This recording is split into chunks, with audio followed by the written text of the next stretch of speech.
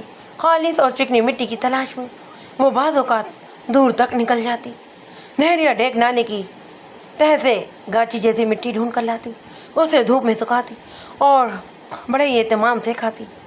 اس نے بہن کو رات زہری سے بتایا کہ وہ خود بھی مٹی کھانے کا شوقین ہے۔ ظاہر ہے اس بات کے ثبوت کے لیے اس نے بہن کو مٹی کھا کر بھی دکھائی ہوگی۔ یوں وہ دونوں مٹی خور بہن بھائی بن گئے۔ اس رشتے کے سبب بلال شاہ کو نوری کے گھر میں ہونے والی ہر بات کی خبر رہنے لگی۔ اس نے مجھے بتایا، خان صاحب بڑا پریشان رہتا ہے مہتا۔ کل اس نے اپنے ایک بڑے بھائی اور چاچے کو سرگودا سے بلایا ہوا تھا۔ وہ جلد از جلد نوری کا بھار سر سے اتار کر اب پھینکنا چاہتا ہے۔ ان کا خیال ہے کہ دور نزدیک جو بھی رشتہ ملے فوراً سے پیشتر قبول کر لیا جائے اور بدنامی کی اس گٹھری کو سرخ جوڑے میں لپیٹ کر دفع کر دیا جائے۔ اس سلسلے میں اچھو کا نام بھی آیا ہے۔ مہتے کا خیال ہے کہ نوری کی شادی اچھو سے کرتی جائے اور وہ اسے لے کر شہر چلا جائے، لیکن نوری کی ماں اب اس بات پر راضی نہیں۔ وہ کہتی ہے کہ پہلے میری بہن نوری کا رشتہ مانگتی تھی، لیکن کوئی اسے منہ نہیں لگاتا۔ اب میں کس زبان سے اسے یہ بات کہوں؟ بلال شاہ کی یہ باتیں واقعی قابل غور تھیں۔ میں نے 1 سال تک اچھو کو پرکھا تھا اور اس کے بارے میں بہت کچھ جانتا تھا۔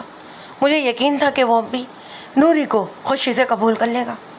اگر نوری سے غلطی ہو گئی تھی تو کیا خود اچھو سے بے شمار غلطیاں نہیں ہوئی تھیں؟ اور پھر اس غلطی میں اچھو کا اپنا ہاتھ بھی تھا۔ اگر وہ خواہ اتنی دیر نہ کرتا اور نوری سے دل کا حال کہہ دیتا تو کوئی وجہ نہیں تھی کہ نوری کی منہ زور جوانی ڈگمگاتی، اور اگر ان کا رشتہ طے بھی ہو گیا ہوتا تو پھر سوال ہی پیدا نہیں ہوتا تھا کہ یہ ڈاکٹر ان کے درمیان کودتا۔ بہرحال پنجابی کی کہاوت ہے کہ اب بگڑے ہوئے پیروں کا کچھ نہیں بگڑا۔ نوری اور ڈاکٹر کا تعلق کا پتہ شروع میں ہی چل گیا تھا۔ ابھی معاملہ حصہ تک نہیں بڑھا تھا کہ نوری کو بدچلن یا قرار دے دیا جاتا۔ نوری ڈاکٹر کے دواخانے میں 1 پون گھنٹہ موجود رہی، لیکن اس وقت بوڑھا ملازم ہاچو بھی اندر موجود تھا اور اس نے مسجد میں جا کر قسم کھائی کہ نوری اور ڈاکٹر صرف باتیں کرتے رہتے تھے۔ یہ 2 روز کی بات ہے۔ سردی اپنے بڑے ہی زوروں پر تھی۔ شام سے بوندا باندی بھی ہو رہی تھی۔ میرے سر میں درد تھا، اس لیے تھانے سے جلدی فارغ ہو کر اپنے رہائشی کوارٹر میں لیٹا ہوا دروازے سے باہر اچھو کے کھانسنے کی آواز آئی۔ اس کے ساتھ ہی کسی نے بھاری بھرکم ہاتھ سے دروازہ کھٹکھٹایا۔ شبہ کی گنجائش نہیں تھی کہ اچھو مجھ سے ملنے آیا ہے۔ میں ویسے بھی پچھلے چند روز سے بڑی شدت سے اس کا انتظار کر رہا تھا، لیکن ہر دفعہ یہی پتہ چلا کہ وہ شہر گیا ہوا ہے۔ میں نے جلدی سے اٹھ کر اس کے لیے دروازہ کھولا۔ اس کی صورت دیکھتے ہی مجھے چونکنا پڑا۔ وہ کسی سے لڑ کر آیا تھا۔ چہرے پر 1-2 جگہ چوٹوں کے نشان تھے، بال بکھرے ہوئے تھے اور گریبان ادھڑا ہوا تھا۔ گرم چادر سمیت اس کا سارا لباس بری طرح بھیگا ہوا تھا اور بارش میں مزید بھیگ رہا تھا۔ وہ میرے ساتھ اندر آ گیا۔ کیا کارنامہ کر کے آئے ہو یار؟ میں نے کمرے میں پہنچ کر پوچھا۔ کارنامہ تو نہیں کیا، بس ایک چھوٹا سا فرض ادا کیا ہے، وہ بولا۔ مثلاً میں نے وضاحت طلب کی۔ اس کتی کے پتر کو عشق کا مزہ چکھا کر آیا ہوں۔ میں بری طرح سے چونک گیا۔ اچھو کا اشارہ یقیناً گلزار ہی کی طرف تھا۔ میں نے بڑی تیزی سے کہا، پوری بات بتاؤ مجھے، کوئی لمبی چوڑی بات تو نہیں ہے؟ وہ اپنی چادر اتار کر انگیٹھی کے قریب ہوتے ہوئے بولا، میں آج اس کے دواخانے گیا، امرتسر والے دواخانے میں۔ میں نے اس سے کہا کہ تم سے ایک ضروری بات کرنی ہے، آؤ میرے ساتھ۔ وہ بولا، میں تیرے حرامی باپ کا نوکر نہیں ہوں، جا دفع ہو یہاں سے۔ بس پھر میں نے ایسا ہاتھ مارا کہ آواز ہی نہیں نکل سکی سالے کی۔ گردن دبوچ کر جو اٹھایا تو سیدھا ٹیکسی میں ہی لا کر پھینکا۔ یہ میرے ایک دوست کی ٹیکسی تھی۔ ہم اسے نہر والے پل پر لے گئے۔ یہاں پر میں نے شمشاد گھاٹ کے اندر ٹیکسی رکوائی اور باہر نکل کر اس سالے کو پھینٹی لگائی۔